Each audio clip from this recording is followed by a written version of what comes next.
It's draining. It's annoying that I have to employ 30 new staffs in January, and by December, they are all looking for a way to pull my business down. Others are going to begin to copy from you. Do you think that Mazi Okafor, that is training Ikechukwu from a village in Nnewi, does not know that one day Ikechukwu will steal some of his customers? Hello and welcome to the Good News Niger podcast. My name is Desmond Eberkunwe. On today's episode, we're speaking to a core group when you think about the Nigerian economic space. We're talking to SMEs, founders, people who support the Nigerian national GDP and also serve the national workforce up to 84%. We're speaking to the challenges, we're speaking to the core of the business and what excites them about being founders today. And we're also going to put some insurance bits, how to stay protected as an SME in this conversation. It's something you'd enjoy, so stay here.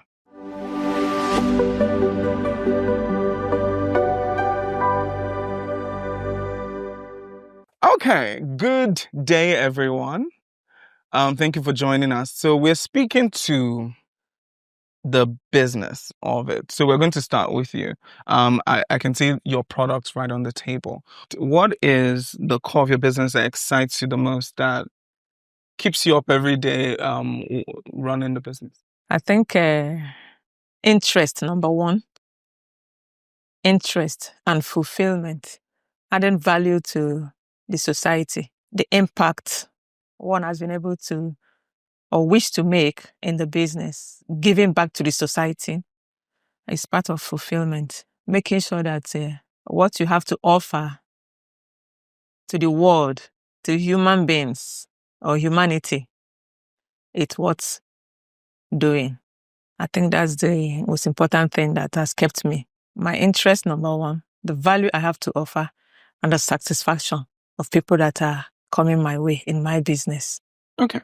So for you, sir, every single day, I sometimes with my friends, I always joke that yesterday's price is not today's price. And that's for businesses, that becomes like a real life experience, because every day you have to rethink the business. You have to like, oh, this has gone up.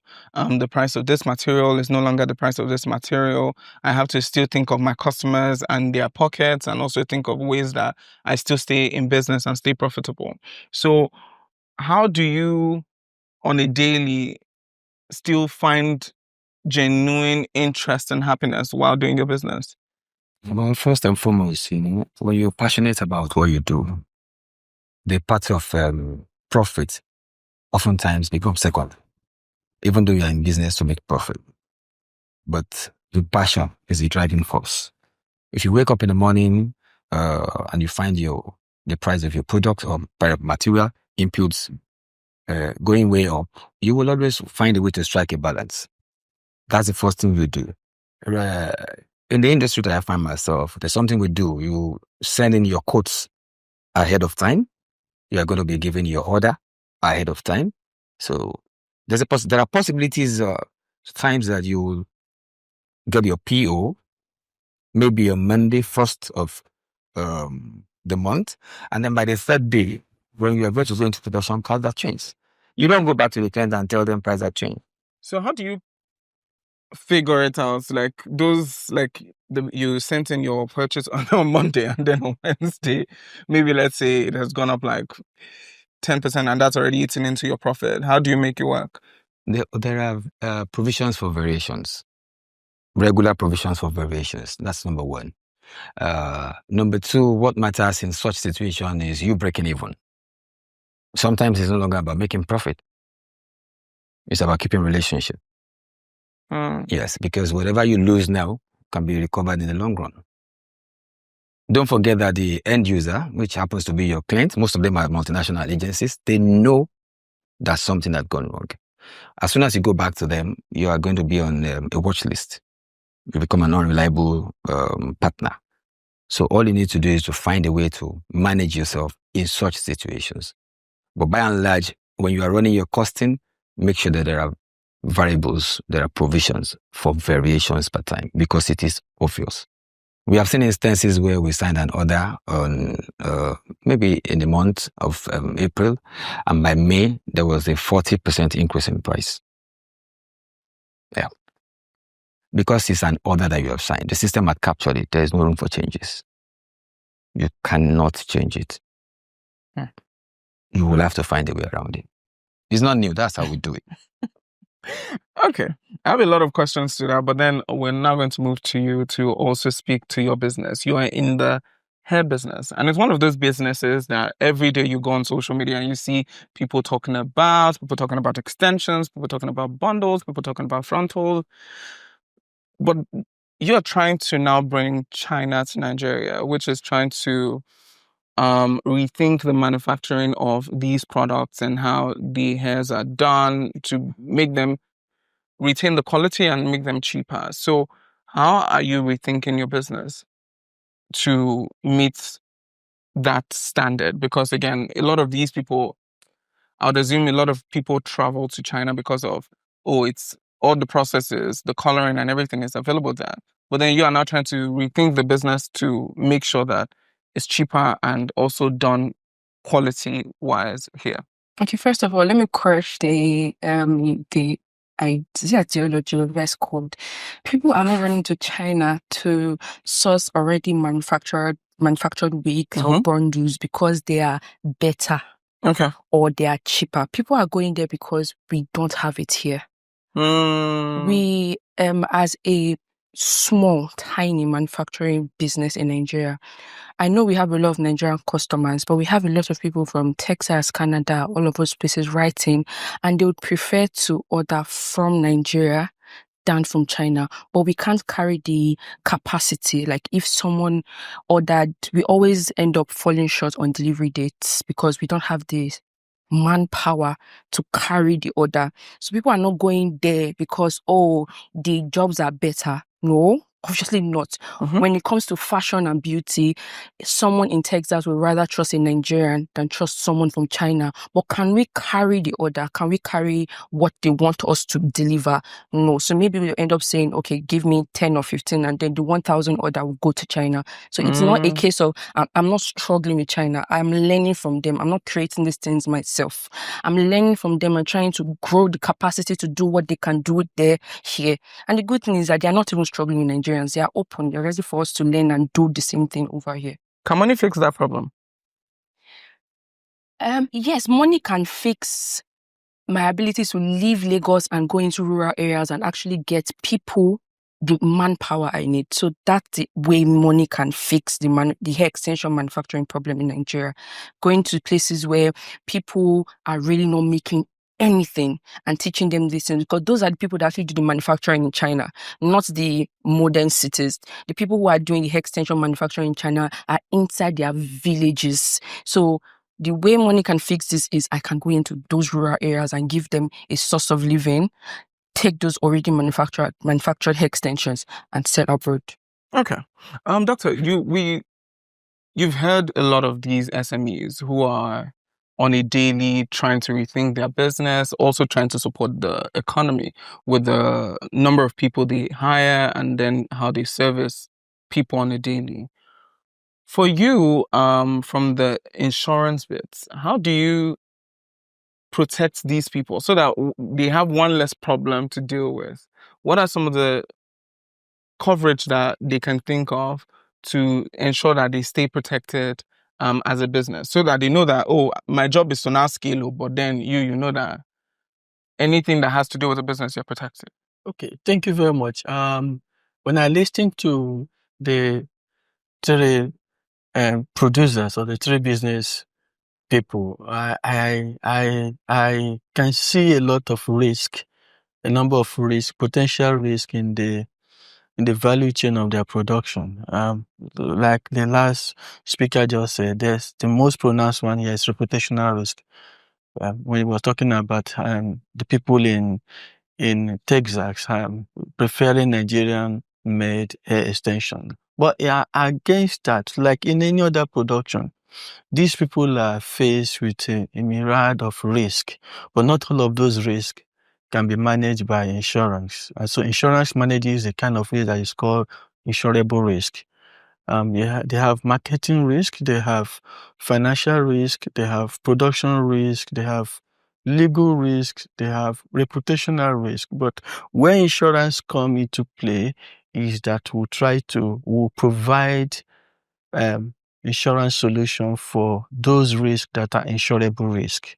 Insurable risk are those kind of risk that you didn't foresee it and it was not preempted, but it's embedded in your production, and is a kind of risk that will cause you to lose money on your assets, on your liability, your negligence to the third party. And here, insurance for SMEs, insurance, because SMEs are the engine of every economy. So insurance will provide coverage for theft, against the risk of theft, against the risk of fire damage, against the risk of business interruption, against the risk on their motor vehicle being damaged, which is still on their property, also against the risk of infidelity of their workers carrying their money or products running away. So this is where insurance comes into, and this is where we provide insurance solution as standalone risk. For example, fire and burglary insurance for her, for him, and for her too.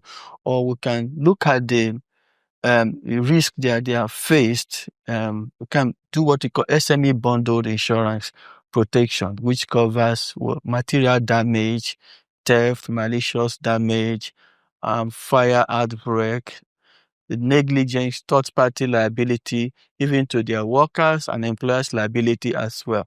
So that's where I see insurance coming into play in providing solutions to what they have faced or what they face every day. Because risk, we cannot do without risk. So thank you very much, sir. For you, I would like to know, on a daily, when you have conversations with these SME founders,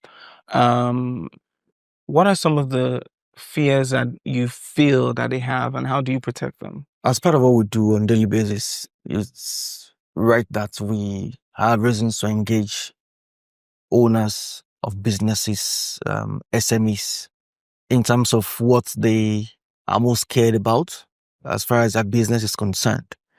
And you would realize that they usually have similar fears, from losing their business assets resulting from unexpected events, from having some of their items being mishandled by their workers. You have issues of losing their business income because they are unable to produce as a result of the occurrence of unexpected events like fire, for instance. You have instances of highly concerned founders about the welfare of their employees, and you might not be able to compete with others in terms of how big your asset size is, but you can compete with others in terms of how you treat your workers. And so, how do you show that concern for losing for your workers, and how do you deal with the fear of losing your workers to competitors who are able to do better than you? You also have the fear of, your business causing pain, hardship to neighboring business owners. So if anything happens from your business, how can it affect your neighbor, the next business close to you? As far as the business is concerned, you don't consume your products, right? So you have to deal with logistics issues. You would need the services of maybe some haulage companies to help you move your goods, from your own office to your customers. Either you are using the bike riders, or you're using logistics companies that can use their vehicles to move your goods. Or you could even have your own vehicles, having your own drivers, having your own riders to move your goods from the point of production to the point of consumption. These are fears. So while your goods, product worth millions of naira, are in transit, or for you to receive a call from a rider or from a driver saying, oh, sorry, there was an accident, and as a result, 1 million worth of products is gone. You have to look for how to resupply that product to the consumer. So these are fears that businesses would have, and that is where insurance comes in. How quickly does the insurance swing into action in a situation like that? I have situations, for instance, a business suffers fire incidents. For instance, you have some of these SMEs, you find them in maybe densely populated area, market areas, the likes of Lagos Island, the likes of Tejo Show. You find them in the likes of arena markets. You find them in places like what was it called? The one in Festac. Trade fair? Trade fair and the like. So, and in these markets, you hear of fire incidents, right? Now, how does insurance quickly come in? How do we quickly arrest the fears? Yes, like my colleague mentioned, it is not every loss that insurance takes care of. But as far as those that reside within the insurance capability, you will see insurance companies coming in, and in as long as you're able to provide documents to substantiate that you have suffered a loss, because you have to prove to the insurance company that you have suffered a loss. And how do you prove that? By telling the insurance company, if you have that insurance policy in place, like the fire and special perils insurance. Now, in that case, you have to provide the insurance company with a document that confirms, oh, I lost 10 units of this item. I lost 5 units of the wings. I lost, and you provide the values that you have lost. And once you do that, you have insurance company coming to rescue you in 3 weeks, in 2 weeks, in even sometimes 2 days. It depends on how quick you are able to provide insurance companies with the documents required to prove your loss, right? You would have SME business owners that would suffer accidental damage to their vehicles. These things get repaired in just very quick time. A week thereabouts, you already have a vehicle fixed and you are back on the road. So it's usually now, and by the virtue of regulations and the way our regulators are on us, ensuring that we fulfill our obligations. No insurance company wants to be with a claim for more than 2-3 days, because that is actually the promise you sell. And that's the only way you can show to your clients that you value them and you are ready to come to their aid when it arises. Yeah. Okay. To you, sir, do you, on a daily, do you feel like with insurance you are one burden has been lifted from you and then you feel protected? The best you can do for yourself is to provide covers for your investments. That's the best you can do for yourself. If you imagine the pain of losing your hard-earned money, you will realize that it's cheaper. The premium you're going to pay for insurance is actually way cheaper, than what you will lose in the long run. Thank God for the insurance companies of today. Those good old days, what we know about insurance, and that's part of what discourages people to want to get into buying their products, was the fact that compensation, claim settlement does not come. Sometimes if it's going to come, those days you have insurance papers. There are clauses that you need to use magnifying lenses to read those good old days. But today it's not actually like that. It's way better. My advice to any business person is to make sure that you provide cover for everything. When I say everything, I mean everything. Fortunately, I'm sitting with my insurance agency. Linkage is actually a good insurance agency to deal with. I've been with them for a couple of years now, and they actually have cover for my personal vehicles, my company vehicles. I have cover for equipments. I have covers for personal properties, buildings and content. And I have even GP, the one they call group personal accident insurance. I have for myself, for my children, for my wife, my entire family.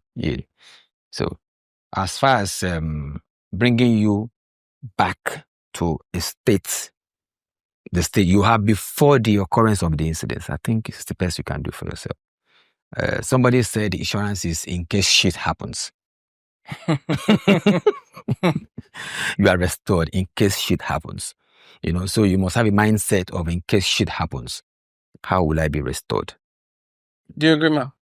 We read it in school when we were still in but we didn't really understand what, until we come to the practical aspect of it. So we discovered that it's very, very important. You can't do without it. In fact, there was a car I owned before. I had an accident with it and nothing was done. That was how I lost the car and nobody came to my rescue. Because of that, I have to ask questions. I have to ask questions. You mean I can lose a brand new car just like that? And somebody just told me, is there anything you have in your hand so that we can rescue you? And I didn't have anything. So I lost that car. Oh. So in quote, no life was lost, but I couldn't sleep for some time. So there was no life lost, but then something very expensive left me. So because of that, I have to tow the other route, insurance. And, I started gradually and it was a good one.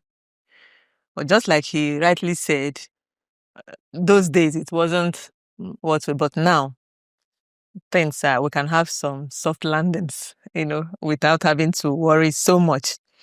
So I totally agree with him. What about you? As long as when you need the insurance, they actually get to catch you, then sure, why not? Catch you?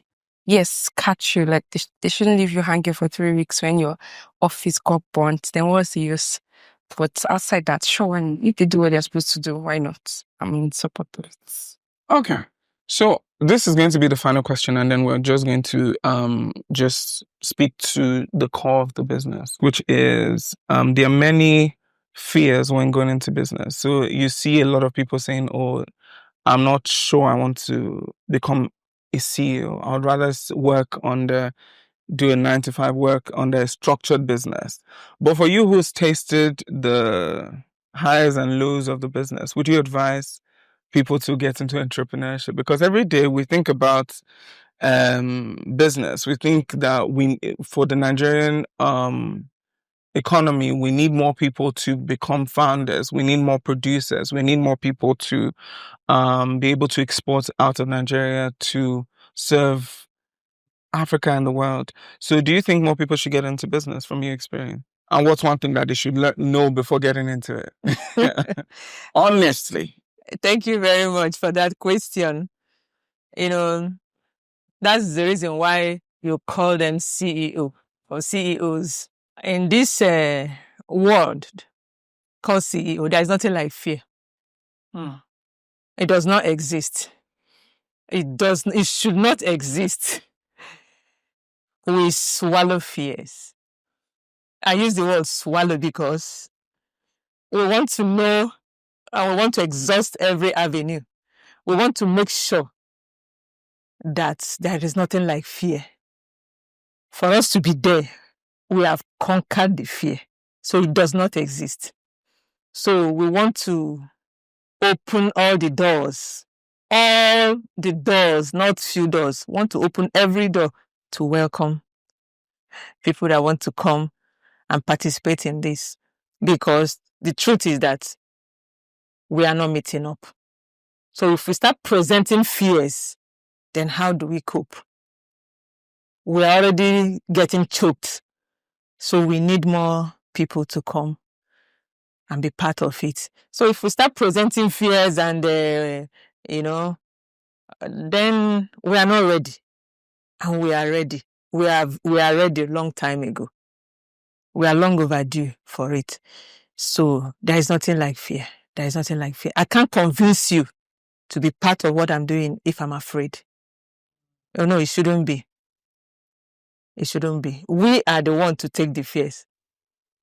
Then, where we help other people to come and be part of the people that want to swallow the fear is when you now come. We direct you, we educate you, we prepare you. You have to be prepared.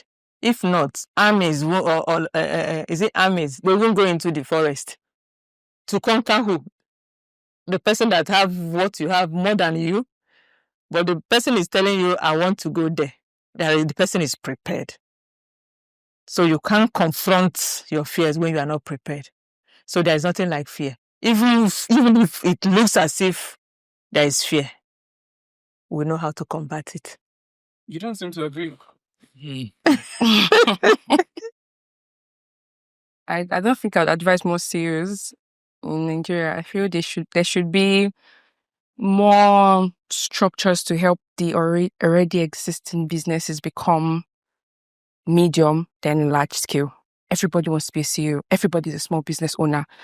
Everybody is a small business owner. Like even the person that you did her job yesterday has started doing what you did for her.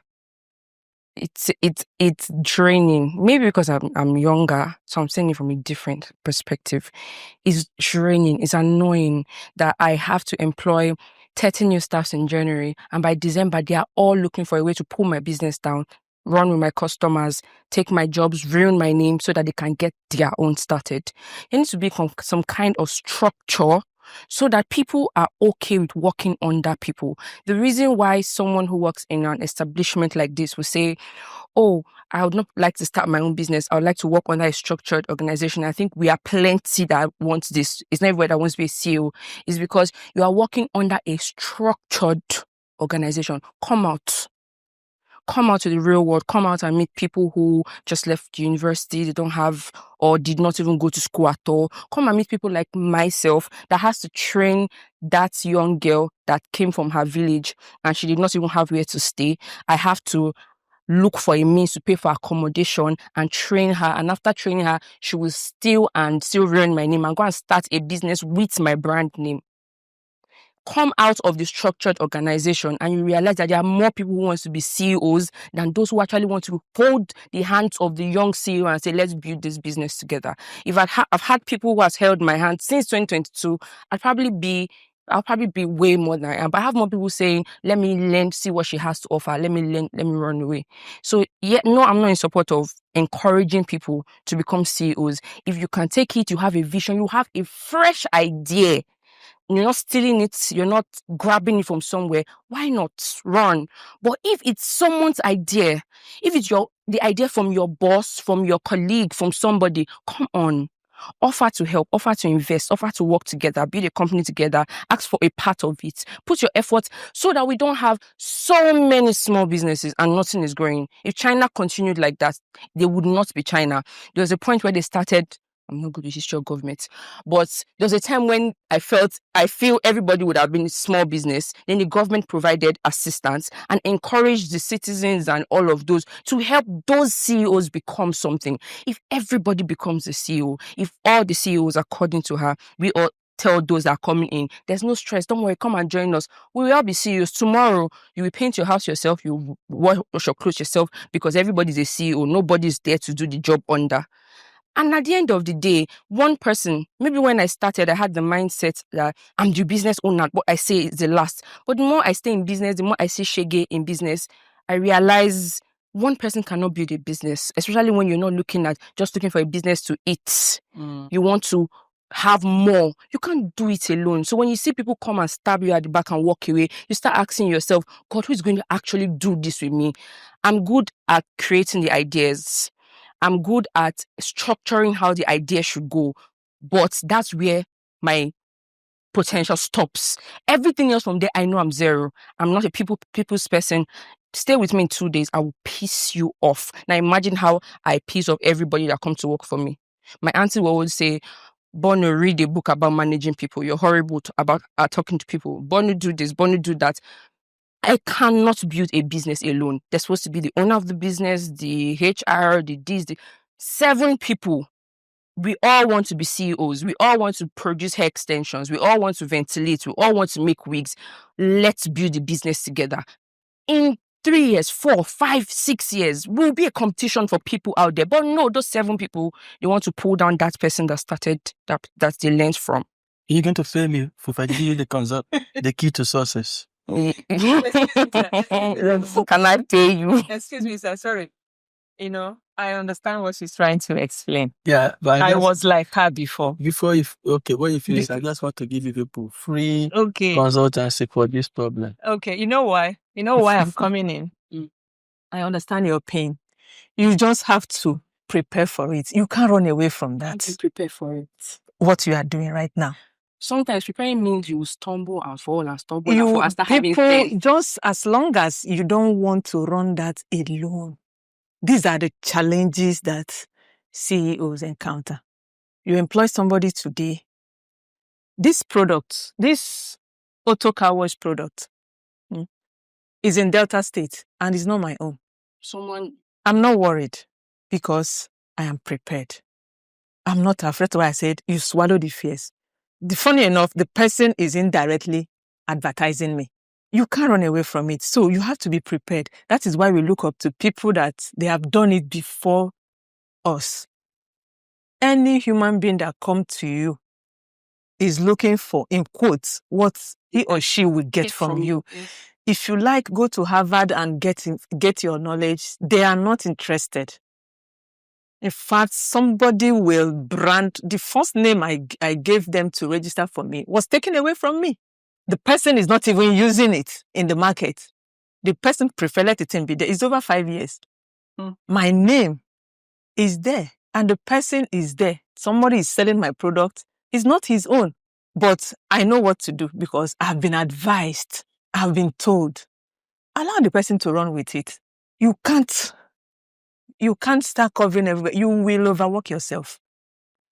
The thing is, the moment when I started this product, this particular one, I was ready. Somebody went to bring spring bubbles. Obviously, they know he's trying to copy me. There are people that will demarket the person for you, even when you don't know them. Because there is something that you have been providing, you are yet to provide. So anybody that comes with it can never be the same. Over time, we still help you. Just keep doing. Some people will call me, please employ my daughter. Please, she's jobless. They have discussed it. That's the one that to come. That will commit the most havoc. They will have their phones are more sophisticated than yours. They will be posting it. The first few weeks. It will never run you down as long as you know what you want to do. Can I come in before you? Okay, go ahead. You are our insurance manager. Yeah, go ahead. You are our insurance I'm expert. learning from you. I've been in the industry for 30 years. Print industry for 30 years. I have been a CEO for the last 18 years. You see, each time you bring apprentices to your place, what you are doing is preparing them to do what you do best. Have that mindset. No. Hold on. Okay. Indirectly, that's what you're doing. That's what you're doing. Exactly. Yes. You're a teacher. That's what you're doing. It's not a school. No. That's what you are doing. See, Bonvita. One of the staff started doing, there's a choco drink. Having worked many years in Cadbury, the man started, I don't know whether it's Rich Choco or whatever, many years ago. Do you understand? Now, somebody worked with West African Coats. West African Coats is an ink manufacturer there at Agidingbi. One of the staff, after retirement, started doing Zenith inks. The truth of the matter is this. Somebody will be a founder, an idea generator, others are going to begin to copy from you. They are going to begin to expand from you, whether legitimately or otherwise. You should prepare your mind for that. The only thing you, have to do as the one at the top is to be one step ahead every time. That's what I want to tell you. Every time. My office is in Shomolu. I am a printer in Shomolu. I have trained boys in Shomolu. They are my competitors today. That had not reduced my turnover. You see, you need to take a decision on like, what do you want for yourself? The more volume of business you have, the more restless you become. Decide what you want. If you want to do 100 million turnover monthly, that's your target. Stay with that. Live with that. If there's room for expansion, gradually expand. Do you understand? If you want to do 10 million turnover monthly, stay with that. If there's room for expansion.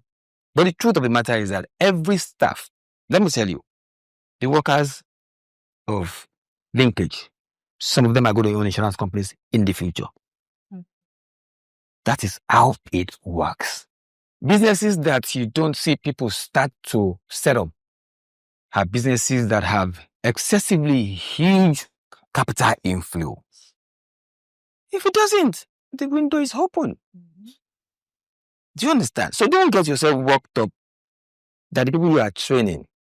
Do you understand? I was talking to my engineer like 2 weeks ago in my office. I said most of the things that I developed, the ideas that I developed is what I developed an idea for a carpenter to be suitable for my production processes. After doing mine, we sold it out and started making money from it. And I'm happy. Honestly. I developed a print idea with my machine. There's a particular machine that I have in my office that don't do a particular kind of print. I slept over it, thought about it, and suddenly started doing it. You know, one of the staff that I trained, the staff that actually, that I said, oh yeah, do this thing this day, was the first person that took it out there. But it's not new. My joy today is that I have made my impact and I have influences over that particular process. See what I'm saying now? So when they get into trouble, you see, a thief does not have the kind of the confidence and the comfort that the idea generator does have. When they get on the street, they're going to get into trouble. When they get into trouble, they are coming back to you. When they come back to you, don't tell them you have stole my idea. No. Oh, okay. I think I understand where you got it wrong. Bring it. Will you be able to pay for it? Get many of them. That's how it works. So please don't over stress yourself on that. They're going to come. It will continue to happen. One day in the future, they're going to be at the top of the ladder.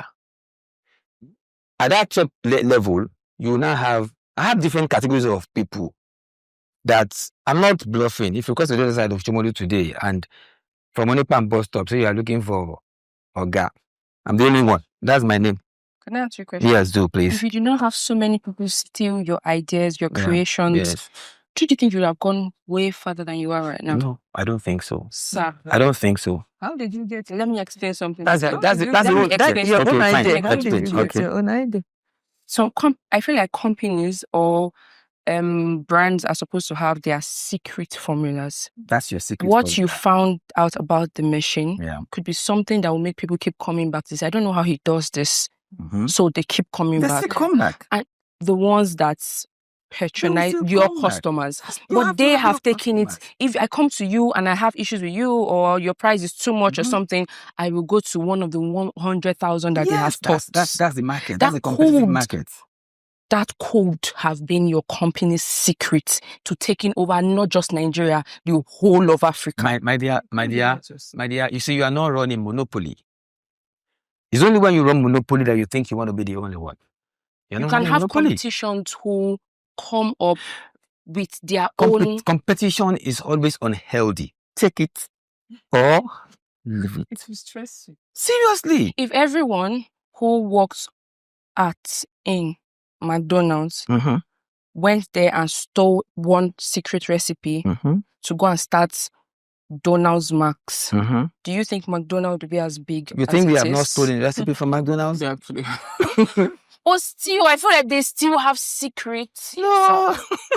You see, Very good. That's maybe boss 101, business 101. There is no business that does not face the problem of copy and pure problem. That's why we have what is called first mover advantage. Like you rightly said, always try to be ahead of the curve. We entered into the product, into the market, which was a game changer. Today, everybody is trying to copy that product, and it's part of our number one product. Now, why am I saying that? What I'm saying is this, and what did we do to stay ahead of the curve? You continue, and that's what gives you the edge. You keep on, because you are the person who have researched. You know, you made a soup, you're a lady, you can decide to make a special type of egusi soup, and you know oil and you put it there. Somebody comes into your house, this egusi soup is so nice, and you served her a dish and she ate, and she goes ahead and tries to replicate whether you like it or not, she's not going to get 100% because she doesn't know the ingredients. And even if she knows the ingredients, she doesn't know the quantity of the mixture, how you mixed it, and how it stayed on the fire, the length of time it stayed on the fire before you can be able to get that particular taste that gives you the flavor she wants, that she loves. So that's about business, whether you like it or not. Now, how do business, even the Coca-Cola you are talking about, McDonald's, they've been copied. Let me tell you one thing, teach you, because I'm a student of business history. Do you know that Hyundai and Kia are one family? It seems like Kia was the son of Hyundai, was sent to go and learn automobile engineering. But when he came back, and the father asked him, open a factory for you, a production plant for you, and he started his own business. But today, Kia and Hyundai, they are competing against each other. They are competing now. I don't know.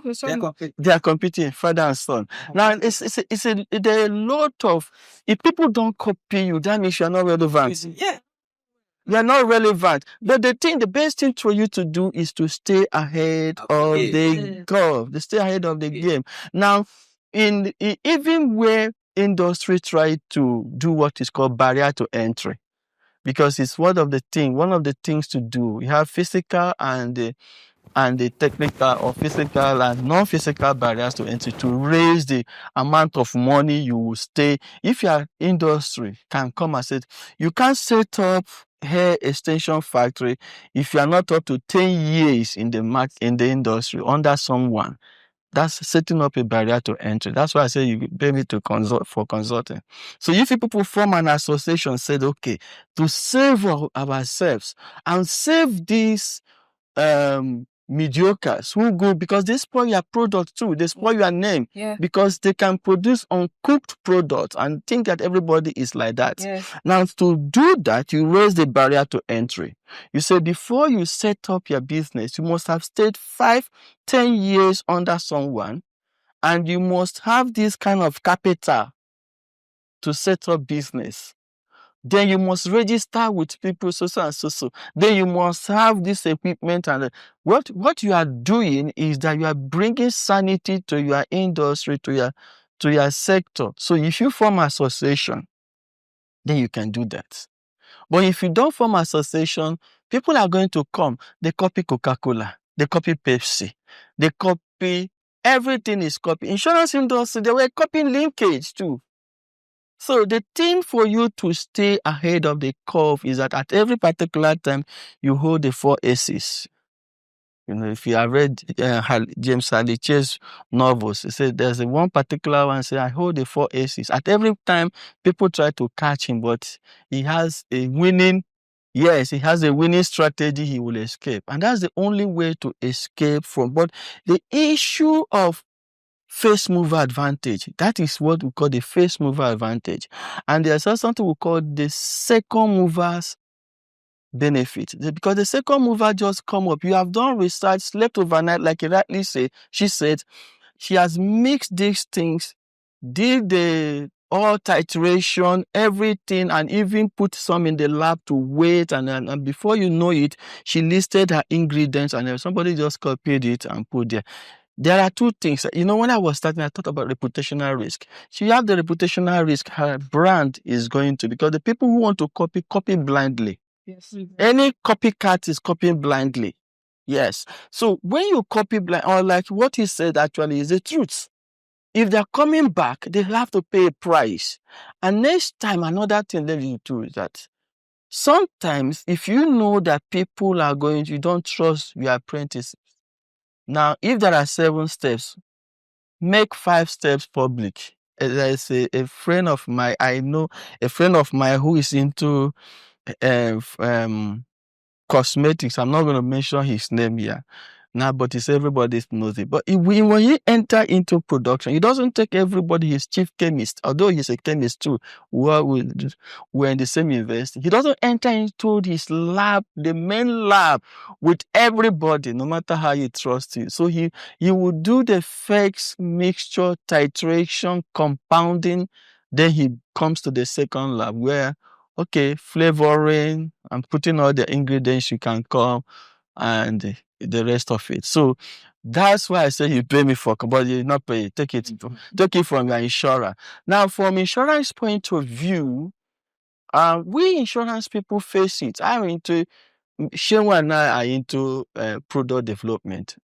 We took our time, did the actual evaluation, market research and everything, and came up with a third party plus insurance, came up with SME bundle insurance, came up with linkage assurance, event insurance. But today people are copying. So what did we do? We went back into our drawing board, and today we have variants of those products again. We have a linkage purple motor plan. Before we could even say Jack Robinson, another company has put it and calling it another something. And it is here. So the only thing is that you must put in place your marketing strategy to stay ahead of the curve. But you see, it is only a beautiful woman. Okay, you are all beautiful women. It's only a beautiful woman that guys, we used to say that if you are working with a lady and nobody say, know that person is not beautiful. It's only a beautiful woman that people will start saying, Madam, what do you want to buy? So, but if you are working with in quotes, nobody is going to disturb you. It's not sellable. So you have one thing I want to do, about my Igbo brothers, the concept of apprenticeship. Yes. Do you think that Mazi Okafor, that is training Ikechukwu from a village in Nnewi, does not know that one day Ikechukwu will steal some of his customers? When he was there running what they call Osa here, do you have this? Ikechukwu will say, we don't have it, but I know where to get it. Some of that thing, the Ikechukwu will say, I know where to get it, was stolen from his master's shop. But his master will keep a blind eye. He knows that. They say, okay, he's learning the tricks of the market. And so, people who sell restaurant, people who are into restaurant business often say that their drinks, sometimes their workers sell more of the drinks more than what they have in the shop. Yes. We don't have it. I know where to get it from you. As replacement. Yes, replacement. So that is what it is. We don't have it, but I know where to get it from you. And you think that if you take an inventory of the one they got and everywhere, if those products are to scream, Oga is from our own, the product will scream. So that's what it is. But it's also part of the risk when I say that in your supply chain, you face a lot of risk. But this kind of risk, we don't provide insurance coverage for it. It's only you that will provide your own coverage. And that your coverage is your behavior, your attitude.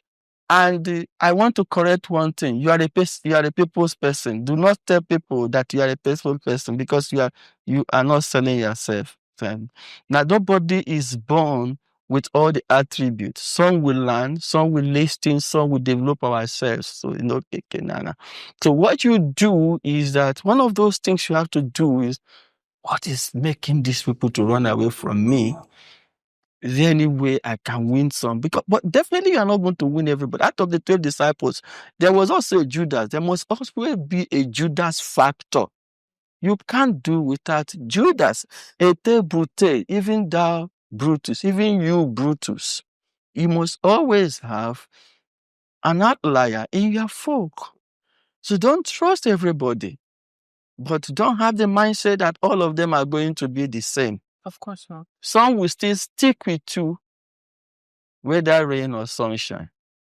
Thank you. Okay, that's a good place to end it. But then I also think that from listening to you, I also think that there's also the fear of, because of the specificity of the business, there are not so many steps or levels to the business. So you feel like when you hit a milestone, it feels like, oh, I'm moving forward, and then somebody drags you, have to go back and start to drags you backward. right. Unlike some businesses that have multiple steps and layers, it's different. So for her, it's like, get the hair, waft it like this. This is how to do it. And she can't do all of those steps. She finds the key step and then needs these multiple people to ensure Learn that how to do the other steps. Okay, so that's the peculiarity of her business. Yeah. So what she needs to do is to come back and, because every business has a value chain. Look at that value chain of her business, the process. What I mean, the value chain is the processes where your business has to go through, from sourcing the raw material, from doing it, finishing it, distributing it, and getting everything you want to do. Look at that point. At what point do I face this risk? And look at the point where you face this risk.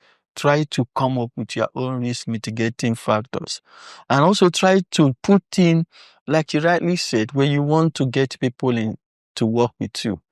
And you can actually set traps and say, well, this type are the type that will surely come and run away.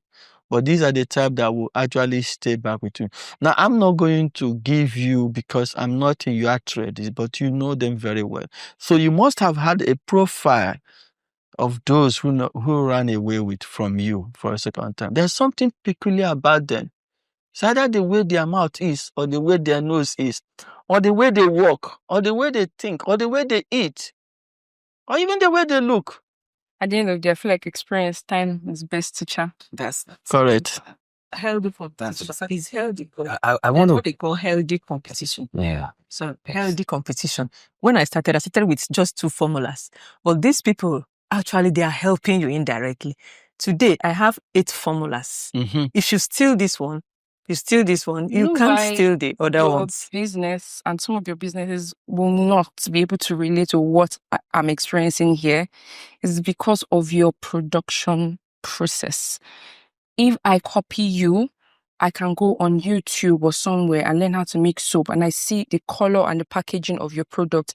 I use what I have learnt to do something that looks like your own. That's competition. What we experience, whoever that is in the whole hair extension manufacturing business in Nigeria, listen to me, can relate with what I am saying. You get a finished product, of course. Okay, that's why their own is a little complicated. Finished product. So now look at your distribution. Look at your marketing. Look at how you get your customer. Look at the point. If you are going today to a new market sector, the kind of people you go with to broker a deal, that means that you alone should go for that, or with a trusted lieutenant to go first to broker that deal. When it comes for distribution, you cannot tell your foot soldiers to go and distribute. But when you carry the person that just resumed today and tomorrow, and I have somebody when I was in our office, when we go to do training in our Abuja office. She was part of the business managers in that time. And if I bring her my card after training the agents, and if I bring her my card to give somebody saying, "Okay, can I have your card?" He said, "No, if you want to access him, come through me. He's going back to Lagos. I am in Abuja."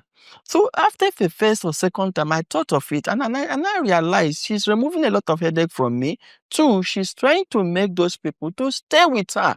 Staffing and managing your staff is a key factor in every business. you should understand that those that are working with you, I guess we have actually digressed from the source question. Yeah. The source question is, are you going to encourage people to actually become CEOs? My answer is yes, because that's what grows the economy. Because if you look at the Nigerian environment today, I currently employ about 25 staffs. I have 25 staffs on my payroll and the rest of them. So if you have 1 million CEOs, I have a digression with you know, that. if I have 1 million CEOs with 25 staff that are doing well with them and everything, that's 25 million out of job on the street. That's my mathematics. That's my simple analogy and my approach to that, you know. Now, your relationship with your staffs actually matter. Those days, the employer-employee relationship is a slave driver approach. Now it has changed. Every employee now have their interest. They actually leave their various home. They came with their demands and their needs. If you are not there to meet their demands, they will steal from you. Even if you meet it, it doesn't mean they will still not steal from you. It doesn't mean they will still not steal from you, but it could be limited one way or the other. Do you understand? Human relation is very, very important. Seriously, the industry I am is such that you don't find people stay for 1-2 years. I have staff that is with me for 10 years. Yes. Single person for 10 years. I have 8, I have 5. Each time my clients come to my office, they say, how do you keep these people at work? Seeing the same face over and over and over again. And it actually helped my, business so well. So you said something about yourself. You need to really work on that. Every one of us have our issues and the rest of them. But if you have to be a business owner, there's so much. Your personality has to be set aside. Then the approach to doing business is what you actually have to key in and the rest of them. But like I said, economies does not grow when there is no production. Nigeria and the SMEs are the ones that can grow this economy. Exactly. As big as Dangote industry is, Dangote does not have up to 1 million staffers on their payroll. Yes. They don't have up to 1 million staffers. All the multinational companies have that. Some of them don't have more than 5,000, some 3,000. As noisy as some of them are, they don't even have more than 200-300. And we have millions of people on the street there. So the SMEs are there to actually bring in. Then there's a question that I actually need to go and work on. When they say SMEs, I want to know what category of volume of turnover they call SMEs. Maybe those who are doing 10 million and above annually, or 100 million and above annually, or 1 billion and above annually. 1 billion below, 100 million below, or 10 million below. Every country has its own definition. That's exactly what I'm saying. In terms of turnover, so we need to really as SME. Exactly. So there's a need for us to really be able to classify that, to identify who and who belongs to that particular category. Every country before we tag ourselves as SME. Some are already in the middle operation, middleman, exactly, and thinking that they are SMEs. You understand? While some are still below even the SME line. Some are micro and some are macro. Some are just ordinary startups. Some are just ordinary startups. So we really need to identify where we really belong to know how to classify and categorize each other. But in all sincerity, we need to encourage people to actually start something. It's always difficult. The McDonald's that we mentioned, the Coca-Cola that we mentioned, Nigerian breweries and other multinational companies, Deliver Brothers that became Unilever, started from somewhere, So as they go over the years, the image comes. Didn't become. I was talking to madam about something, the likes of PZ Cousins and the rest of them. I started from somewhere. We must start from somewhere, and that will help the economy to actually grow. Thank you very much. This was truly, truly important. I love the way the conversation went and all the valuable inputs that we put in there. Because even me as a non-business owner, I wouldn't have gone to those realities. So I'm very grateful that we took it to those extents. And then people who are thinking of starting businesses, people who already own businesses are able to learn from our various experiences. So I say thank you, everyone. All right. So after every beautiful conversation, we believe that you cannot just leave without us giving you something to go back home with. So from Linkage Assurance, we've got gifts for you all our guests today. So please say. So what we'll now do is say thank you to Linkage Assurance. Thank you. To continue to do insurance with us. Definitely, like he rightly said, insurance has improved tremendously in the past few years. And Linkage, we value all our categories of our clients, and we would like you to spread the good news of insurance according to Linkage Assurance. insurance has come to stay in Nigeria, and like you people also, there is no economy. What is moving the US economy, the Chinese economy, is SMEs. SMEs are the engine of all economics, especially in a free market economy or mixed market economy like Nigeria. And the thing that is also driving, lubricating the economy is insurance. Even the Dangote himself cannot access funds. The big companies cannot access it if they don't have relevant insurance packages in place. So when you go to your investors as well, or the people who want to raise funds, when they ask of your feasibility studies or your MOU, the next thing they are going to ask you is insurance. So insurance is very critical for business. Insurance is very critical for SMEs, and insurance is very critical for the economic development of Nigeria. Thank you. Speaking about coverage, great. Got to cover. So yeah, thank you very much. So we'll just show it to, point it to the camera and say, thank you, Linkedashan. Thank you, Linkedashan.